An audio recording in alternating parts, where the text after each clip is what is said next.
Assalamualaikum warahmatullahi wabarakatuh. Bismillah, alhamdulillah, wassalatu wassalamu ala rasulillah wa ala alihi wa sahbihi wa mawala, amma ba'da, fala hawla wa la quwwata illa billah. Apa kabar sobat pelatihan? Pada kesempatan ini saya akan menjelaskan terkait dengan capaian pembelajaran.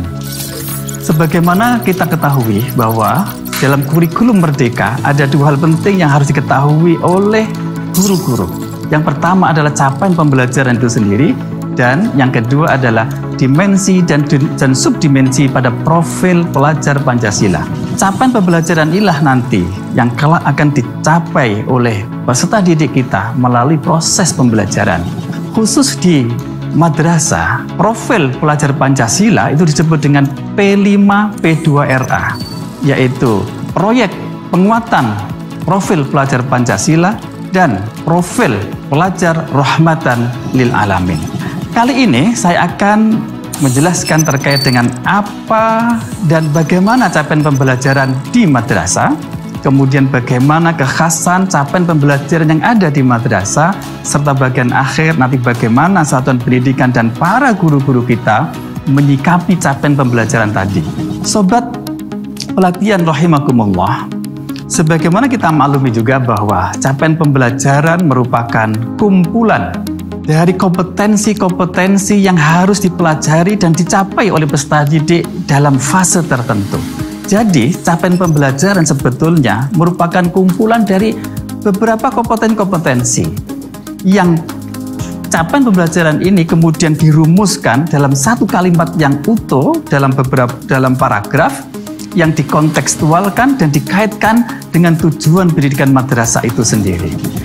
Capaian pembelajaran yang diperlakukan di madrasah itu sebenarnya ada dua. Yang pertama adalah capaian pembelajaran untuk mata pelajaran umum. Untuk mata pelajaran umum ini, kita, warga madrasah, para guru-guru madrasah, itu merujuk dan menggunakan SK, Badan Standar Kurikulum dan Asesmen Pendidikan, yang dituangkan dalam SK Beskap nomor 033 tahun 2022, yang ini merupakan pengganti dari SK Beskap nomor 008 tahun 2022. Sedangkan untuk mata pelajaran pendidikan agama Islam dan bahasa Arab, kita menggunakan surat keputusan Dirjen Pendis nomor 3211 tahun 2022.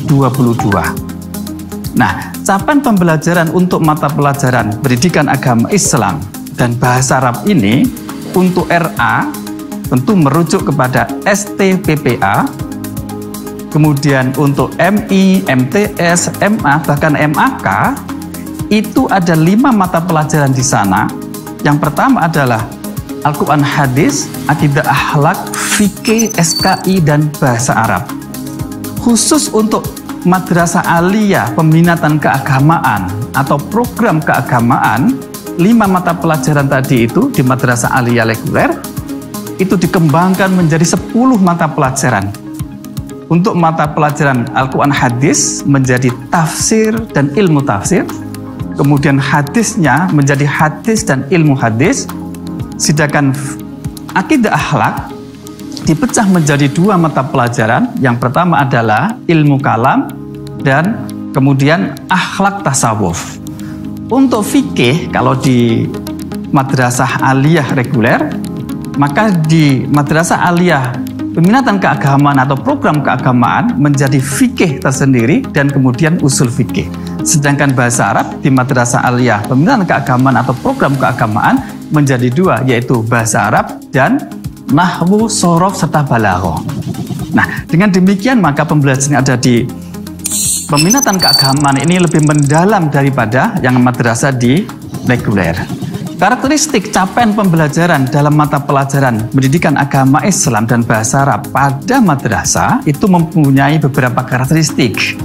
Yang pertama, bahwa konten pendidikan agama Islam itu dikaitkan dengan keterampilan abad 21.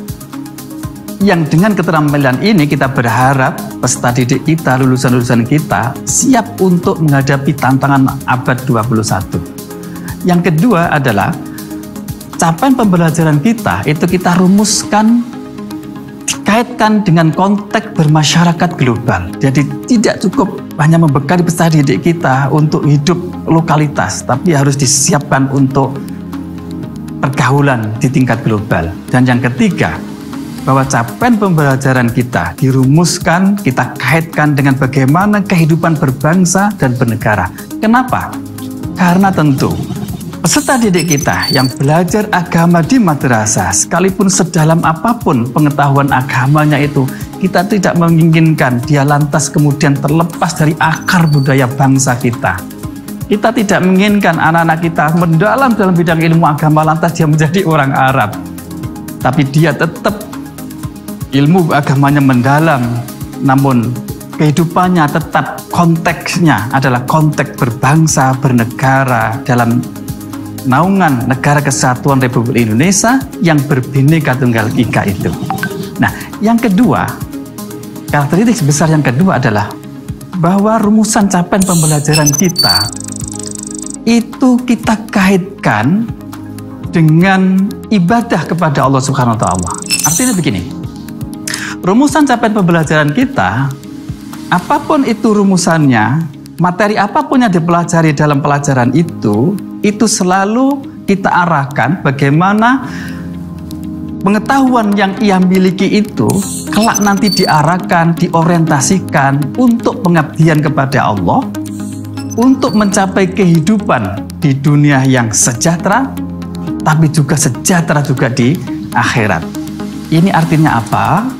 Bahwa para guru-guru kita ketika merumuskan tujuan-tujuan pembelajaran itu mesti dikaitkan dengan konteks ibadah ini, dengan konteks kehidupan ukhrawi, agar anak-anak kita nanti kelak berperan menjadi apapun, menjadi dokter boleh, menjadi astronot, menjadi ilmuwan, menjadi dosen, menjadi guru, menjadi apapun, mereka tetap menggunakan semua perannya itu untuk konteks ibadah kepada Allah Subhanahu wa Ta'ala.